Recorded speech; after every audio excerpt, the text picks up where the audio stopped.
Rain hammered the streets of Seoul, turning the neon lights into streaks of red and gold on the wet pavement. 10-year-old Malik Carter sprinted through the crowd, a small grocery bag clutched to his chest, his sneakers slapping against the flooded sidewalk. He skidded to a stop near a black luxury sedan. Something dark fluttered to the ground from the coat of the man stepping out of it. A wallet. Malik bent down and picked it up. Rain dripped from his lashes as he opened it. Inside, folded bills thicker than anything he had ever held. Enough to pay his mother's rent. Enough to fill their empty fridge for months. His stomach growled, loud enough that he almost laughed at the timing. For one long second, he just stared at the money. Then he closed the wallet and ran. Sir, wait, you dropped this.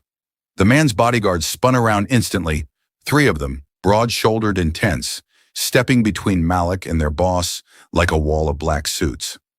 Move back, one of them barked. It's okay, Malik said, breathless, holding the wallet out with both hands. I just wanted to give it back. The wealthy man turned around slowly. The moment his eyes landed on Malik's face, he froze, completely still, like the rain itself had stopped around him. That's impossible, he whispered. Malik blinked, confused. Sir, are you okay? The man didn't answer. He just kept staring, his eyes scanning every inch of Malik's face like he was searching for something, or someone, buried in it. One of the bodyguards leaned toward him. Boss, should we? No, the man said sharply, never breaking eye contact with Malik. Get his information, now. Malik took a step back, suddenly aware of how many men were standing around him, how dark the alley had become, how far from home he was. I have to go, he said. My mom's waiting. He turned and ran into the rain before anyone could stop him. 3 streets away, in a cramped one-room apartment above a noodle shop, Vanessa Carter stood at the stove, stretching a single pack of ramen into 2 bowls. The peeling wallpaper, the flickering bulb overhead. Bills stacked on the table, red stamps glaring up at her. The door burst open. Malik rushed in, soaked, breathless, grinning. Mom, you won't believe what just happened. Vanessa turned, wiping her hands on her apron. What happened? Are you hurt? No, I found a wallet. A rich man's wallet. It had so much money in it, Mom. Like, a lot. Her eyes narrowed. Where is it now? I gave it back. For a moment, Vanessa just looked at him. Then she crossed the room and pulled him into a tight hug, rain and all. That's my boy, she whispered. But Mom, Malik said into her shoulder, we needed that money. We could have. No. She pulled back, holding his face in her hands. Listen to me. No matter how hungry we get, no matter how empty that fridge looks, we do not steal. We do not take what isn't ours. You hear me? Malik nodded slowly. Good, she said, forcing a smile. Now go change before you catch a cold. I didn't raise a boy just to lose him to pneumonia. He laughed and ran off, and Vanessa stood there a moment longer, her smile fading the second his back was turned. She looked at the stack of unpaid bills, then back toward the door. Something about tonight felt different. She just didn't know why yet. Across the city, in a penthouse office overlooking the glittering skyline, Kang Dae-hyun sat behind his desk, the wallet resting in front of him like evidence in a trial only he understood. His assistant stood near the door, nervous. Sir, is something wrong? Dae-hyun didn't look up. Pull every record you can find. The boy, his mother, where they live, where they came from. I want it all by tonight. Yes, sir. May I ask why?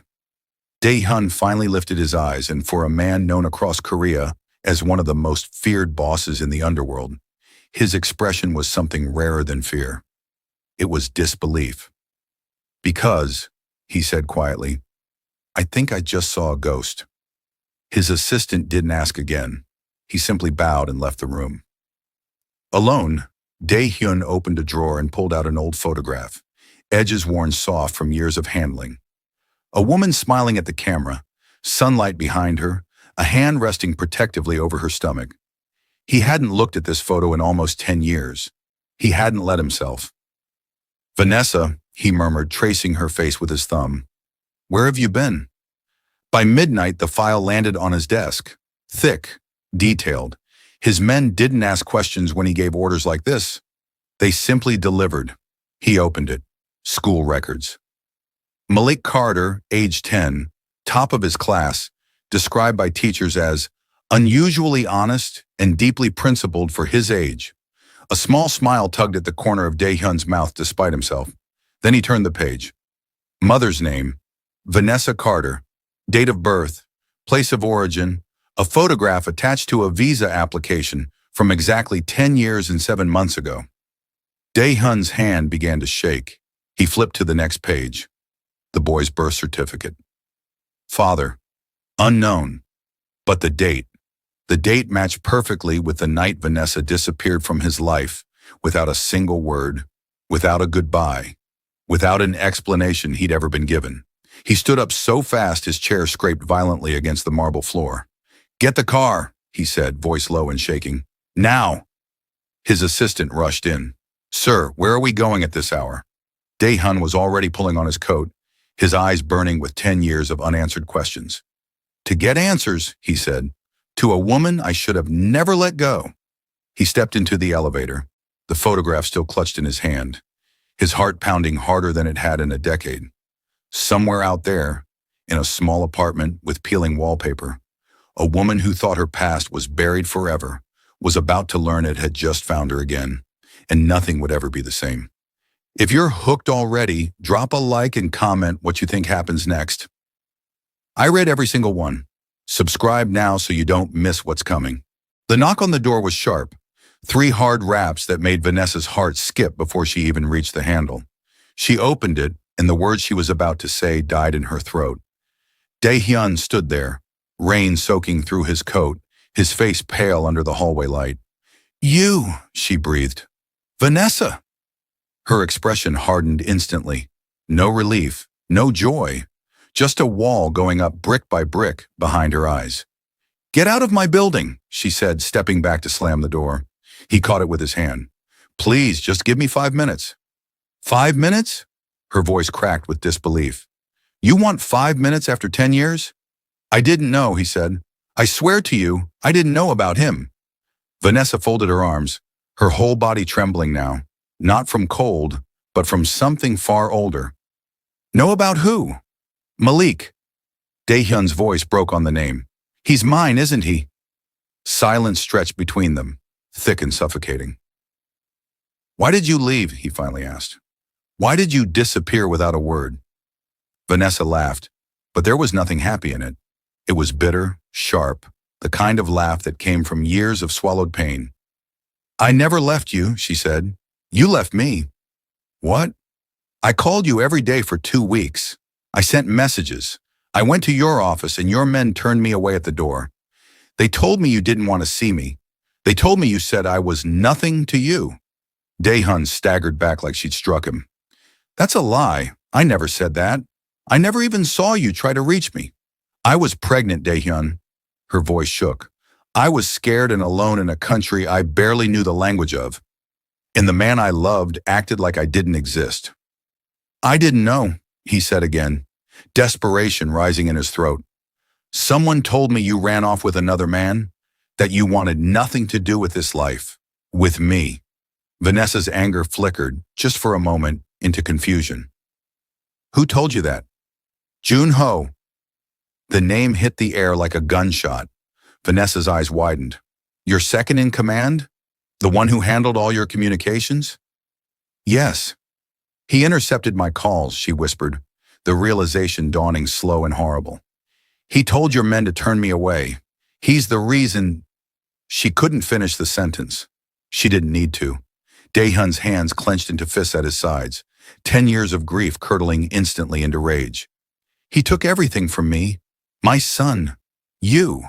10 years I thought you betrayed me, and it was him the entire time." "Why would he do that?" Vanessa asked, stepping back, suddenly aware of how dangerous the man standing in her doorway truly was. Not to her, but to whoever had done this to them. "Because with you gone," Dae-hyun said slowly, the pieces falling into place in his mind. "There was no one to challenge him, no family, no heir. He's been quietly building his own power inside my organization for 10 years. and I never saw it. Vanessa sank onto the couch, her legs no longer able to hold her. All this time, I hated you for something you didn't even do. And I let myself believe a lie because it was easier than chasing the truth, Dae-hyun said, kneeling in front of her. I'm sorry, Vanessa. I am so sorry. Tears spilled down her face, 10 years of anger and confusion finally breaking loose. He's downstairs right now. Malik. He doesn't know any of this.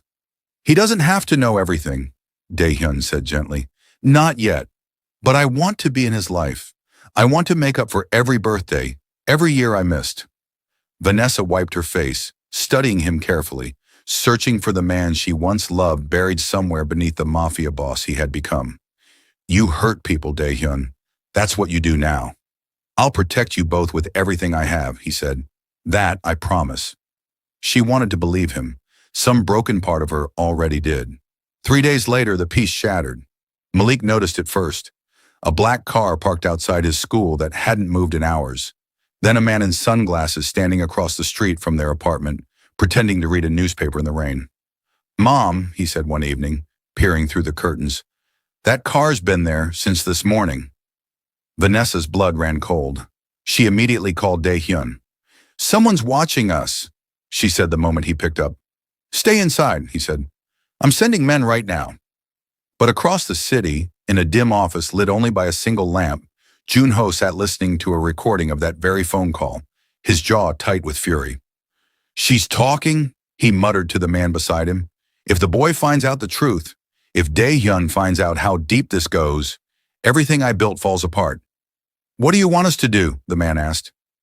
Junho's eyes were cold, calculating, merciless. Take the boy, he said, quietly, tonight. That night, Malik begged his mother to let him walk to the corner store, just 2 blocks, just for milk. Vanessa hesitated, glancing nervously at the window. 5 minutes, she said finally. Straight there and straight back. Promise me. I promise, Malik said, grabbing his jacket. He never made it to the store.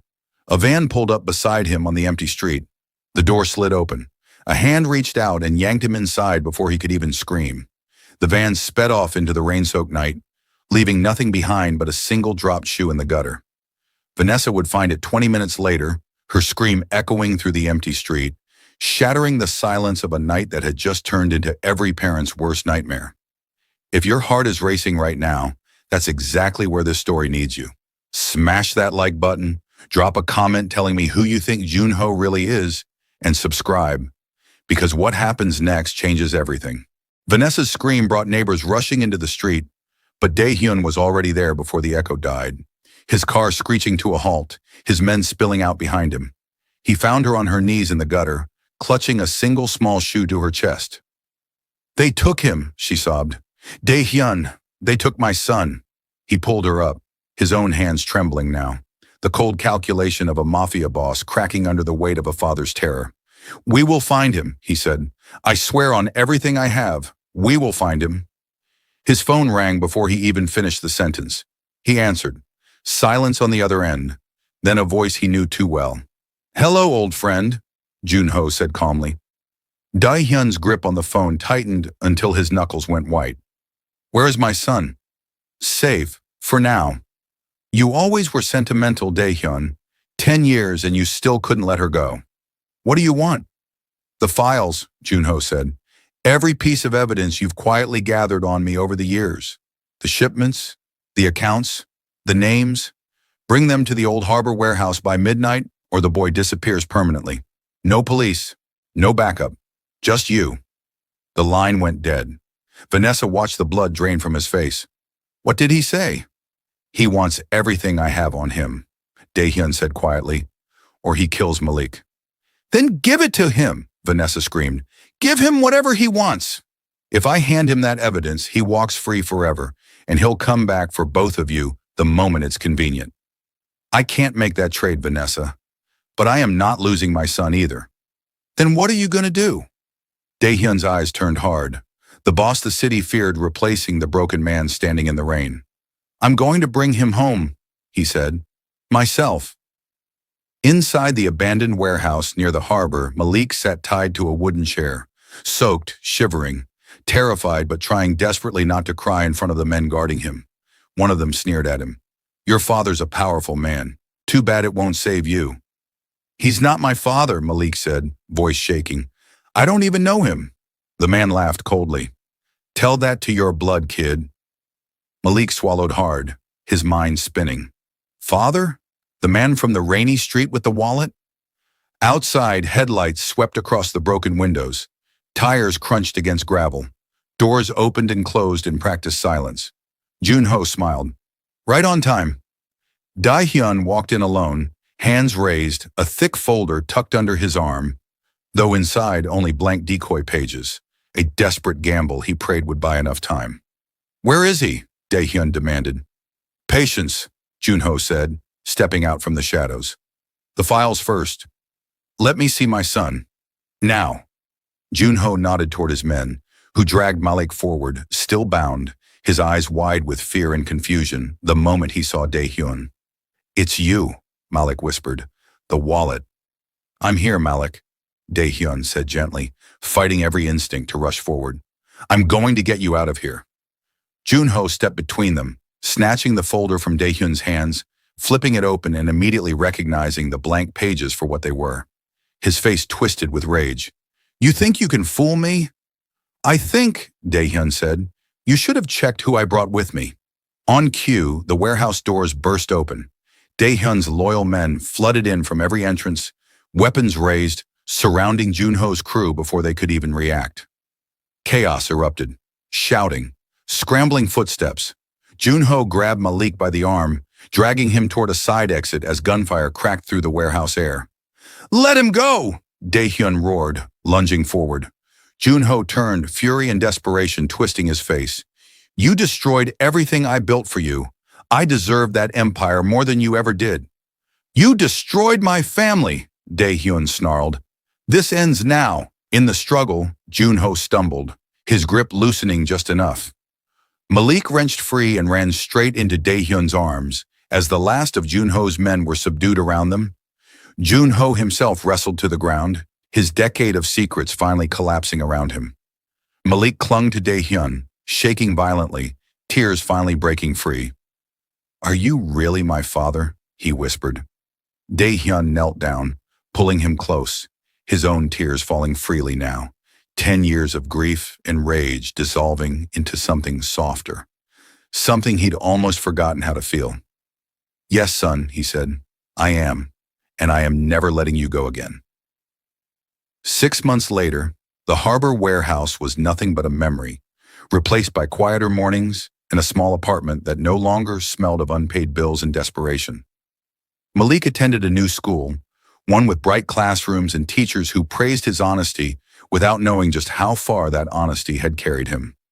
Vanessa worked one job now instead of 3, her shoulders lighter, her laughter returning slowly, like sunlight after a long winter. Dae-hyun had stepped back from much of his old empire, handing control to men he trusted completely this time, choosing instead to spend his evenings at a small dinner table that had once felt impossibly out of reach. On a quiet Sunday afternoon, the 3 of them walked through a park in Seoul, cherry blossoms drifting lazily through the air. Malik walked between them, one hand in his mother's, the other in his father's. For the first time in his life, he felt the full, unshakable weight of a complete family. A lost wallet was never the miracle. The narrator's voice echoed softly over the scene. The miracle was the honest little boy who returned it, because that single decision brought back a father, reunited a family, and uncovered a truth buried for 10 long years. If this story moved you, hit that like button right now and subscribe so you never miss the next one. Drop a comment below telling me which part hit you the hardest. I read and reply to every single one. Share this with someone who needs a reminder that honesty always finds its way back to you. More powerful stories like this one are coming very soon. See you in the next video.